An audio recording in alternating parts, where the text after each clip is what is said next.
주님이 도와주셨습니다. 아멘. 자, 우리에게 주시는 하나님의 말씀, 사도행전 2장의 말씀인데요. 여러분들 잘 보이시죠? 같이 저와 여러분 한 절씩 그냥 같이 읽도록 하겠습니다. 준비되셨죠? 네. 지금 함께 읽겠습니다. 시작. 이스라엘 사람들아, 이 말을 들으라. 너희도 많은 하나님께서 나사렛 예수로 큰 권능과 기사와 표적을 너희 가운데서 행사 너희 앞에서 그를 증언하셨느니라. 그가 하나님께서 정하신 뜻과 미리 하신 대로 내 중앙하였거늘 너희가 없는 자들의 손을 빌려 못 받아 주셨으나 하나님께서 그를 사망의 고통에서 풀어 살리셨으니 이는 그가 사망에 내어있을 수 없었습니다. 37절 그들이 이 말을 듣고 마음에 찔려 베드로와 다른 사도들에게 물어 이르되 형제들아 우리가 어찌하리고 하거늘 베드로가 이르되 너희가 회개하여 각각 예수 그리스도의 이름으로 세례를 하고 죄 사함을 받으라. 그리하면 성령의 선물을 받으리니. 이 37절까지 읽었나요? 39절. 그리고 37절부터 42절 죄송해요. 아니 39절부터 읽게요. 시작. 이 약속은 너희와 너희 자녀와 모든 원대 사람 곧 주님이 하나님이 얼마든지 부르시는 자들에게 하신 것이라 하고 또 여러 말로 확증하며 원하여 이르되 너희가 이 패역한 세대에서 구원을 받으라 하니 그 말을 받은 사람들은 세례를 받으매 이 날에 신도의 수가 3,000이나 더하더라. 그들이 사도의 가르침을 받아 서로 교제하고 떡을 떼며 오로지 기도하기를 힘쓰니라. 하나님을 찬미하며 또 온 백성에게 칭송을 받니 주께서 구원하는 사람을 날마다 더하게 하시니라. 아멘. 오늘 나누는 우리 설교 말씀의 제목은 부활의 증인입니다. 우리 한번 따라해볼까요? 부활의 증인. 우리 앞에 옆에 계신 분한테 얘기해주세요. 당신은 부활의 증인입니다. 같이 얘기해주세요. 우리는 부활의 증인입니다. 우리는 부활의 증인입니다. 네. 여러분, 목사님이 질문할게요. 크리스마스가 더 큰 절기예요? 부활절이 더 큰 절기예요? 네. 또 직접적으로 얘기하면 십자가가 중요해요? 부활이 더 중요해요? 네? 자, 한번 해볼까요? 십자가가 더 중요하죠? 생각해보세요. 아까 말고 있었는데 손자들이 용감하죠. 자, 그러면 우리 부활절이니까 부활이 더 중요한 것 같아요. 생각해보세요. 이유는요? 오늘이 부활절입니다. 인생이요. 이거 아니면 꼭 저거 이렇게 묻는 질문들이 있는데 속아서는 안 돼요. 여러분, 크리스마스가 더 큰 절기인지 부활절이 더 큰 절기 아니면 십자가가 더 중요한지 부활이 더 중요한지 이거는요 마치 이게 뭐죠? 100불짜리 지폐하고 같아요. 이 앞면에 누가 있는가요? 이 양반 있잖아요. 알죠? 알긴 하는데 이름이 누구신지는 잘 모르겠죠? 이분이 누구냐면 서 로버트 볼든. 이분이 누구냐면요 8번째 프라임 미니스터예요. 그리고 세계 1차 대전 중에 돈 떨어진 거에 관심 많으신 분이 보이십니다. 1차 세계대전 중에 가장 어려운 시기라고 여겨졌던 그때의 프라임 미니스터로서 캐나다를 이끈 분이에요. 자, 그러면 앞면에 들어올까요? 뒷면에 뭐가 있죠? 이게 뭐죠? 그냥 대표인 것만 좋지 앞에 누가 있고 뒤가 어디를 우리가 사실 별로 신경 안 쓰잖아요. 이 뒷면을 보면요 메디컬 이노베이션 이게 뭐냐면 여기 어떤 사람이 현미경으로 이렇게 들여다보고 뭔가 이렇게 발견 발명 같은 과학 같은 그런 모습인데 discovery of insulin to treat diabetes. 당뇨병 치료를 위해서 인슐린을 발명했다라고 하는 내용입니다. 우리 당뇨병 환자 여러분 기쁘시죠? 캐나다가 인슐린을 만들었다라고 하는 사실입니다. 그러면서 우리가 백분을 보면서 이 앞면에 이 로버트 볼튼 경이 중요해요. 뒷면에 인슐린 발견한 발명이 중요해요. 뭐 이렇게 묻는 건 별 의미가 없겠죠. 왜 그러죠? 어느 것이 더 중요한 게 아니라 이 모두가 백불 집회임을 나타내 보여주기 때문에 그래요. 사실 오늘 뭐 이렇게 맞춘 분이 있으면 제가 이거 드릴까는 그런 생각을 했는데 다행히 모르신 분이 없는 것 같아요. 그래서 다시 주문을 돌아가겠습니다. 자, 어느 것이 더 중요하다, 뭐 이런 게 중요한 게 아니에요. 백불 집회임을 보여주는 거예요. 그래요. 십자가와 부활 역시 마찬가지입니다. 십자가와 부활은 하나에 따로 떼어 생각할 수가 없는 거죠. 십자가는 부활을 통해서 완성된다. 따라해도 십자가는 부활을 통해 완성된다. 따라서 부활을 통하여 우리는 십자가를 바라봐야 하는 거예요. 부활을 통해서 십자가를 다시 짚어봐야 됩니다. 여러분, 십자가의 죽음은요, 십자가의 죽음 이후에 부활이 이루어졌죠. 여기까지만 말씀드려요. 십자가의 죽음 이후에 부활이 이루어졌습니다. 시간상으로. 그래서 우리는 부활이 일어난 이 지점, 부활이라고 하는 렌즈를 통해서 십자가를 다시 바라봐야 해요. 그래야 오해하지 않습니다. 우리 박혜동 집사님도 대표 교수께서 말씀해 주셨지만요, 십자가에 대한 오해가 참 많아요. 무지도 많고요. 잘못된 전제에서 바라보고 이해하려는 것도 많습니다. 오직 부활이라고 하는 렌즈를 통해서 십자가를 다시 재조명해야 해요. 그래야 제대로 볼 수 있습니다. 믿으십니까? 네. 저는 오늘 이 부활절 예배를 통해서 정확하게 십자가와 부활을 깨닫는 은혜가 있기를 축원해요. 자, 그렇다면요, 부활을 통해서 십자가를 다시 바라보면 어떤 유익이 있을까요? 준비되셨어요? 네. 제가 말씀드리죠. 십자가를 통해, 부활을 통해서 십자가를 바라보게 되면요, 십자가에서 흘린 피가 누구의 피인지, 십자가에 달려 죽으신 분이 누구신지를 확증하게 됩니다. 아멘. 오직 부활을 통해서 십자가를 바라볼 때에 십자가에서 흘리신 예수의 피가 누구의 피인지, 십자가에 달려 계신 죽으신 그 예수님이 누구신지를 발견하게 된다, 확증하게 된다라고 하는 놀라운 일입니다. 죄인을 위해서 예수님께서 대신 흘리신 그 피가 바로 하나님의 피입니다. 죄인인 죄인인 우리를 위해서 대신 죽으신 분이 하나님이시다.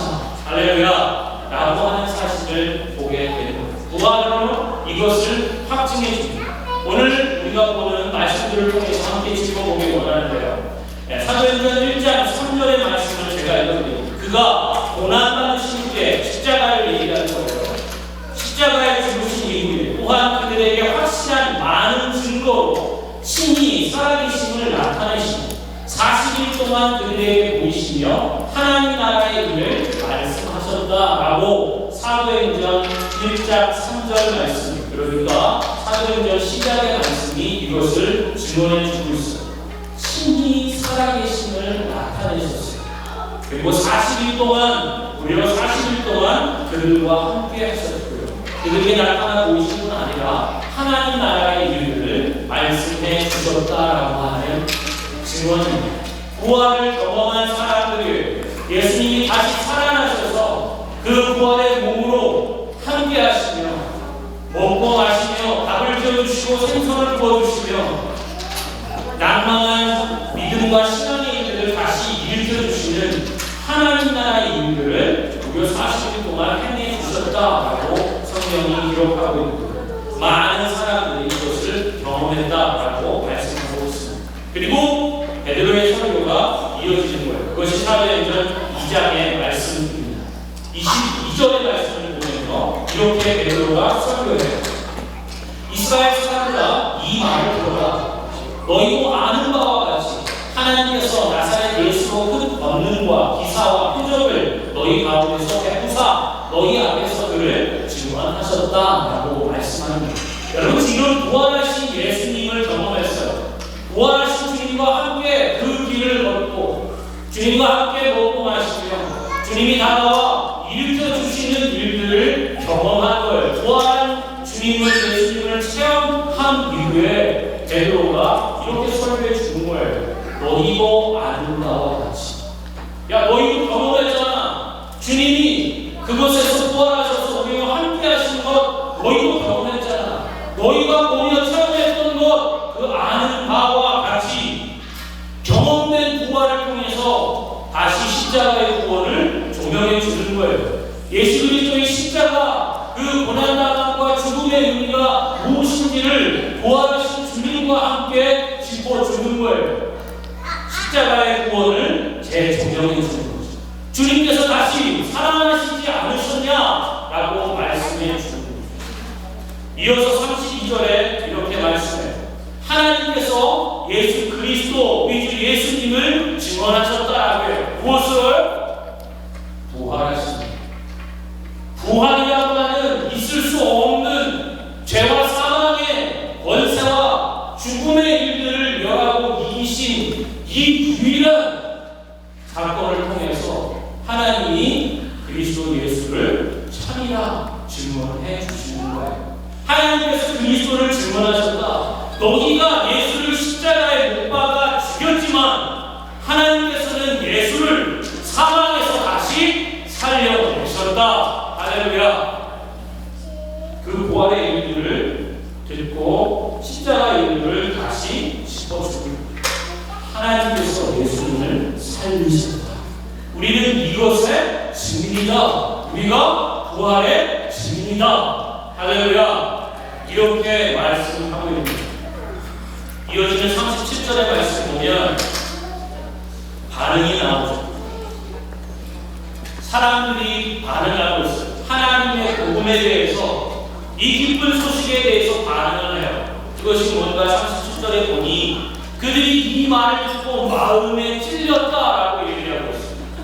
베드로와 다른 사도들이 물어 이르되 형제들아 우리가 어찌할꼬 하고 하나님이 증언하시는 부활하게 하심으로써 증언하는 예수 그리스도 그분이 하나님의 아들이요 예수 그리스도 그분이 곧 하나님이시다라고 하는 이 엄청난 사실을 예수를 십자가에 달려 못 박아 죽은 자들이 듣게 되니 마음에 찔렸다라고 하는 거예요. 그러면 우리가 어찌할꼬 그러면 어떻게 해야 되는지 알려다오라고 말하는 거예요.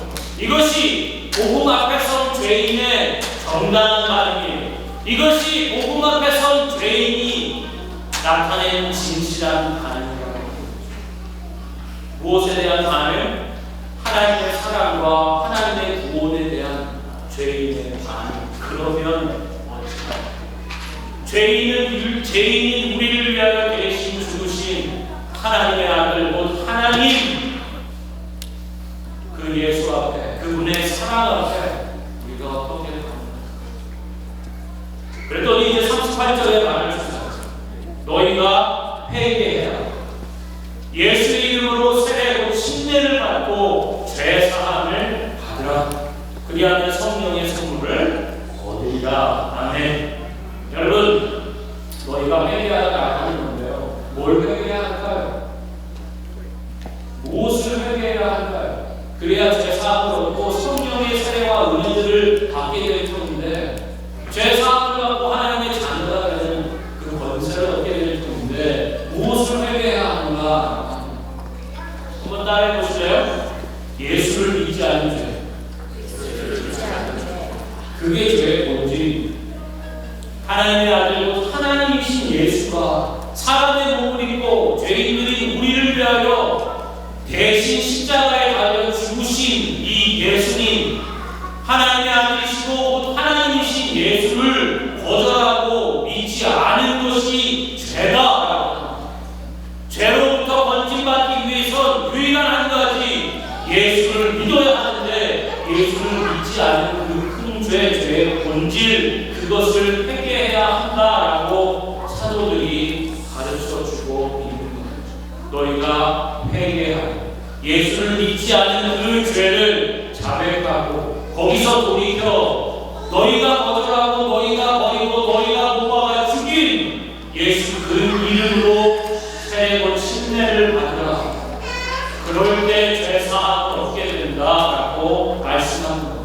지금 부활을 경험하고 체험한 부활의 시점에서 예수의 십자가의 죽음을 다시 재조명해 주는 복음을 듣고 있는 거예요. 그리고 39절 보니 하나님의 이 약속, 예수 믿고 죄사함 받으면 성령의 선물을 받을 것이다 라고 하는 하나님의 이 약속이 모든 자에게 주어진다라고 하는 거예요. 하나님의 이 사랑, 죄인을 향한 사랑과 하나님의 이 구원, 죄인들을 구원하시는 이 구원은 모든 자에게 열려있다라고 말씀합니다. 그리고 40절에 보면 여러 말로 확증하고 권면해라. 또 여러 말로 확증하고 권면하게 되 너희가 이 패역한 세대에서 구원을 받을 것이다. 예수 그리스도 믿지 않은 자를 회개하고 예수가 나 죄인인 나를 대신해서 우리를 대신해 십자가에 달려 죽으셨음을 그리하여 내 죄가 십자가에서 해결되었음을 믿는 그 믿음의 일들을 여러 말로 확증해라. 여러 사람들이 각자의 처지와 자기가 경험한 놀라운 구원과 사랑의 일들을 고백하고 권면하라고 말씀하는 겁니다. 41절에도 이것을 받은 사람은 이 말을 받은 사람들을 세례로 침례를 받았다. 그리고 이날에 믿는 신도들의 성도의 수가 3,000만 더했다.